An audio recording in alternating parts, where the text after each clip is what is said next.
Does getting an MBA make someone a better entrepreneur? I have an MBA degree and I bootstrapped a software company past $10 million annual sales and was a co-founder of another software company that went public in less than 4 years.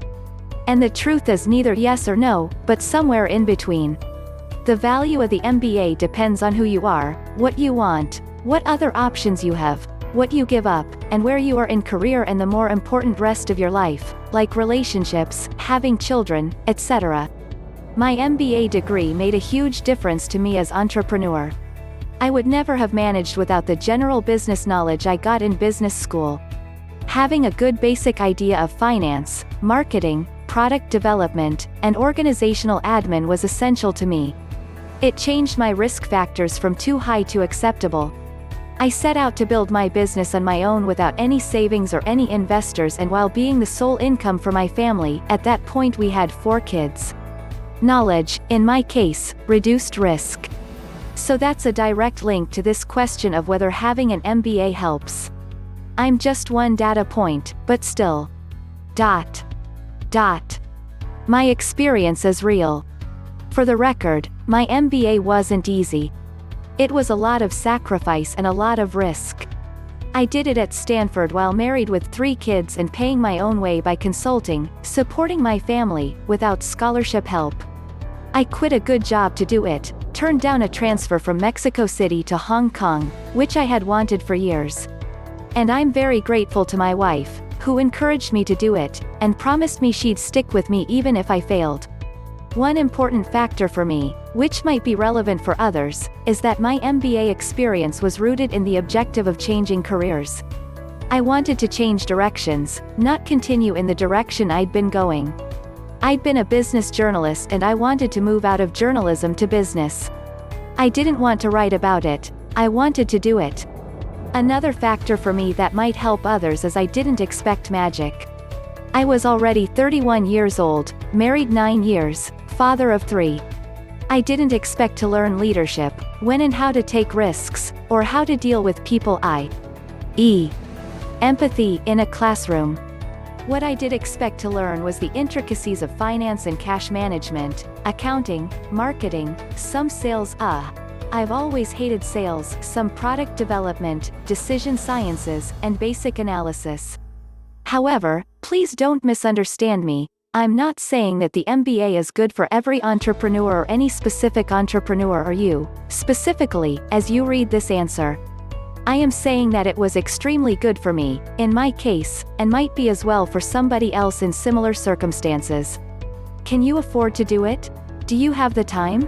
Are you in a position to take advantage of it? Are you already full speed in a career you love or looking to pivot?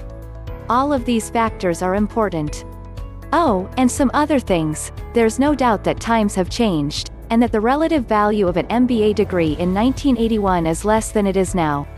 MBAs are much more common these days than they were then, and it doesn't take an MBA degree to understand supply and demand. MBAs need ripening before they get their full value. Some would say that it would be a good investment to buy fresh new recent MBAs for what they're worth and sell them for what they think they're worth. I've been an employer for 30+ years now, and I like my MBAs much better when it's their second or third job out of school, or a few years after school. I believe the MBA degree these days is a lot more valuable from one of the top schools, Stanford, Harvard, Wharton, Northwestern, Babson, for entrepreneurs, and the like, than from second or third tier. The supply and demand factor has heightened the perceived difference. The value of an MBA is declining, and for most schools, it is negative. In the 1980s, the ROI of almost any MBA, even from the least selective schools, was very positive. MBAs were the fast track to a management career, and many amazing companies exclusively recruited its management track employees out of MBA programs. Most people without an MBA were at a disadvantage. Today the winds have shifted. For companies in Silicon Valley, especially the hottest startups, MBAs from most schools are actually seen as negative signals, versus a person with a similar resume but with 2 additional years of experience. Only a few schools, like Stanford, Harvard, Wharton, etc., still have a positive ROI for jobs in technology companies. In fact, for most careers, the value of any graduate degree is significantly less today than it was 20 years ago. I expect a similar trend to continue to other industries over the next decade. Which means that one should have a really good reason and carefully think it through before getting their MBA. MBAs are really expensive one. They generally run over $60,000 plus per year in tuition and housing.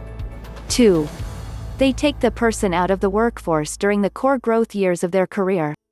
That means foregoing substantial after-tax income and also giving up career raises and promotions, which set a basis for compound interest. For many people, the total cost of getting an MBA, tuition, housing, lost income, lost promotions, etc., will run over $400,000, and for some it will be even higher. So one needs to see a fairly high return to justify the costs long-term. MBAs have 3 values. MBAs are really great because they give people 3 great things. 1. Great education. 2. Network with other talented people. 3. Piece of paper. The MBA degree, while the value of the piece of paper, the degree, seems to be declining, the value of the other 2, education and the network, are really important. Of course, it is getting much easier to get a similar value of the education and the network through other sources. Education. Many MBA programs put their best lectures up on the web for free. And, of course, the books they read are readily available. Network. The best networks that people build are from working at great companies with really talented people. You are going to meet more high-quality people at a great company than you will meet at an MBA program, and there will be a greater diversity in the people. However, at a top-tier MBA program, like a Stanford or Harvard, the value of the network may outweigh one you could build on your own. If your goal is to be in the technology industry, like in Silicon Valley, think carefully before committing to go to an MBA program, especially if it is not one of the top 5 schools. The MBA decision is generally about trade-offs and alternatives, not whether you come out better or worse off. Generally speaking, the more specific, specialized your entrepreneurial vision, the less optimal an MBA program will be.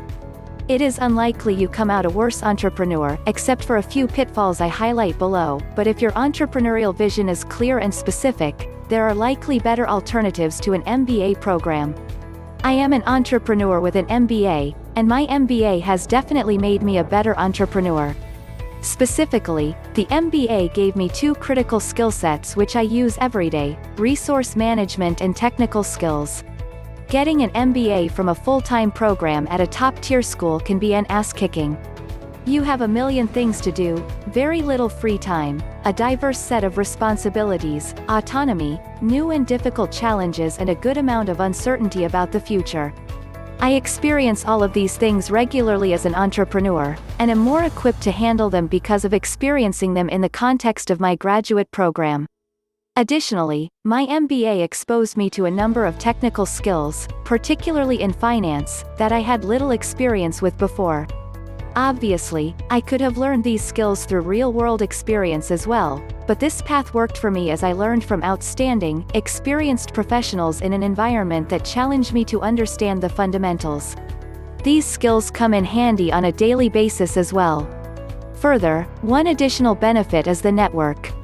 A full-time MBA program will expose you to a ton of very intelligent people who are in or go on to successful careers in a variety of fields. This network will definitely serve you well in your entrepreneurial endeavors. I should mention that my MBA experience was in the full-time program at a top 20 school. While ranking is by no means everything, and in many cases does not matter in MBA selection, I have met people who are getting MBAs in one-year programs from less well-ranked schools who seem to be having a much different experience. For example, a lot of them have far more time on their hands to pursue other endeavors or regular jobs. This probably has its own strengths, but it is not one to which I can relate.